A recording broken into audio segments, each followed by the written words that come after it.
Hello, my name is Sean, and today I'll be going over Blue Hexabuttons. This one is by far one of the hardest card hexabutton series within the first series. Alright, to start off with, we basically have six symbols, and we're going to have to, and all these refers to a number, being either to the first movement, fourth movement, whatever the case. And most of these are basically Greek symbols, but I don't know all of them by heart. So forgive me if I don't know them all. So first, here's the omega symbol, and that's going to refer to, let's see if I can find it, to the sixth movement. And next is a lambda, which is going to be here, which refers to the third movement. Eta, I think that's Eta. Don't quote me on that. Let's see, is going to refers to the first movement. Then we have three bar lines, refers to the fourth movement. The horizontal rectangle, or uppercase Eta, I think, refers to movement number 2. And you notice that each number has been unique. This is intentional because each button has been related to a unique movement. So by process of elimination, this last one that's over here should be the fifth movement, in which it is. And you notice I've arranged it in such a way that it looks similar to exactly what's being displayed here. This is intentional because when we press this center button, these things will have to move. At least these buttons will start moving around, and we need to keep track of where each button is where. So, when we press the center button, there's going to be 6 movements, and there is a labeling system that I like to do here for this, such as if you see something like this, I used to like doing positions, such as this is the second position with fifth, as if I'm treating each button 1, 2, 3, 4, 5, 6 in reading order. There's also going to be these types of movements, in which this would be a vertical mirror. This is a /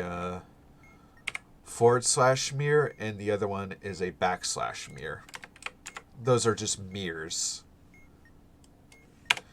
And then we also have clockwise movements, along with a number of times it moves clockwise, and a number of counterclockwise movements.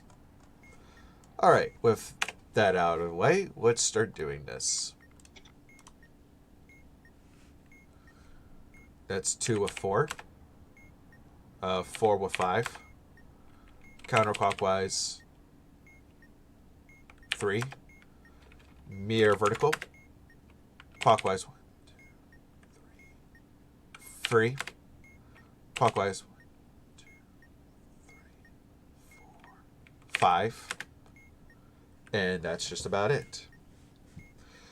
Alright, with each of these movements comes a score. So I'm going to start doing something like this, and we can keep track of score here. 6 movement. So starting with the 2-4 score, which is going to be, where is it? It should be down here. Yep, here's the 2-4, because it's 1, 2, 3, 4, has a score of 4. The second movement, which was a 4-5 swap, which is right over here, has a score of 27. Next is the third one, which is going to be counterclockwise 3 times, which is right here, is going to have a score of 18. The fourth one was the mirror vertical, which is here, which will have a score of 2. The fifth one is clockwise 3, which will have a score of 10. And finally, the last one, which is clockwise 5, has a score of 19. And then what I'm going to do is I'm going to reorder all of this so that it goes in ascending order based on their scores. So this is the lowest. This next, let's see. Next would be here. And then these two. And there we go. 2, 4, 10, 18, 19, 20. So this here, this order, the 4, 1, 5, 3, 6, 2, is basically the order of the buttons that we're going to press them based on what was written on them. However, as you notice, as I said at the beginning, the buttons have moved around based on these movements. So now we have to apply these movements to these buttons over here. That's written right here. So first the 2-4 swap. So that means this and these swapped.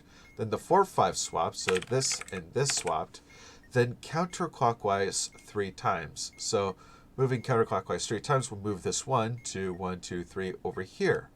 But it's much easier to be done is that moving counterclockwise 3 is the same as just swapping these two around. So basically the 2 and 1 swapped, the 3 and 4 swapped, and the 5 and 6 swap is a much easier way of trying to do 3. Next we have a mere vertical. So that means the 3 and 5 swap here, and then the 1 and 2 swap here, and the 6 and 4 swapped there. Then we have a clockwise 3 and 5. When added together, because this is all single clockwises, we have a clockwise of 8. Now, moving clockwise 6 times, 1, 2, 3, 4, 5, 6, brings you back to here. So you can minus it by 6 to actually give us a clockwise 2. So I have to move everything just twice. So clockwise 2 would bring 5 over to here. So let's see if I can write this down. So it's 5, 2, 4, 6, 1, 3. So that means this is 5, 2, 4, 6, 1, 3. And there we go. We got our final button positions, and all we gotta do is press them based on this. So first we need to press the button referring to the 4th movement, which would be in the middle left. Then the button referring to 1 is in the top right, and we keep doing this. So next is 5, 3, 6, and 2. All right, we'll do this one more time. So let's get these buttons first. So this refers to the 5th button movement. This other one, let's see if I can find it. I've already did this, so I don't have to look there. It's here, so it's 3. Omega is 6. Okay, then row 2nd. Let's see, 1st, and then this should be 4th. Yep, 4th. Okay, let's get our rotations. Clockwise once. 3 and 6 swap. Then 5 and 6 swap. Then 4 and 6 swap. Then, oh my goodness, 3 and 4 swap. Then 2 and 3 swap. Ooh, that was a lot of swaps. If you want to see that over again, you can actually press the center button to basically get us back to the initial stage, and then pressing it again will start the rotations all over. So first should be clockwise once, and then 3 and 6 should swap, then 5 and 6, then 4 and 6, then 3 and 4, then 2 and 3.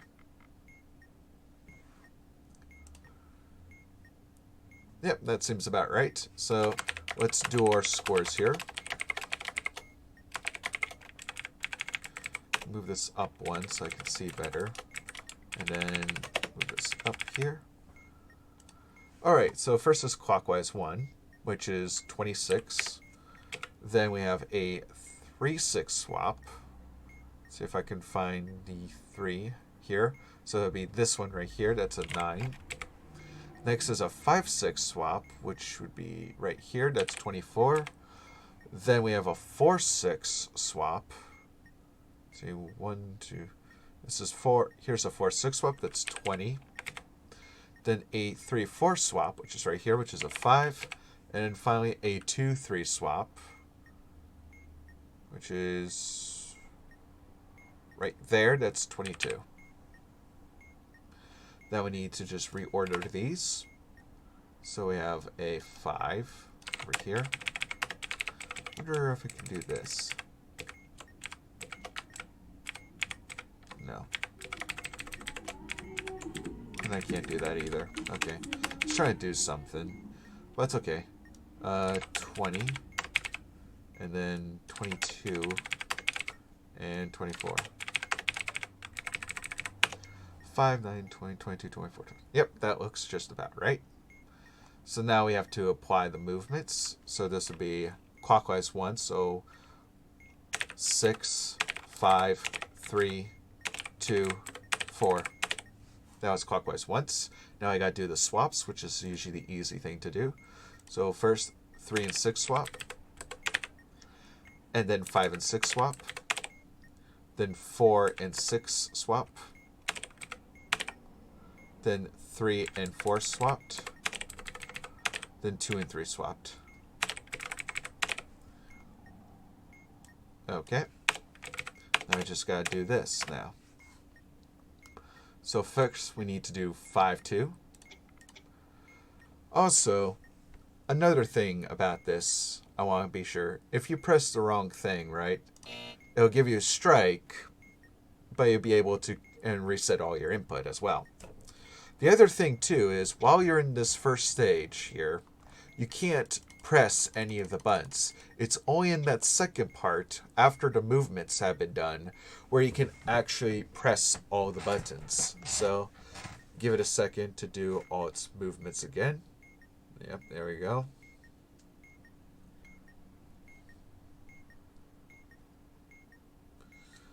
Okay, now that's over, we can start doing our thing. So this will be 5, 2, 4, 6, 3, 1.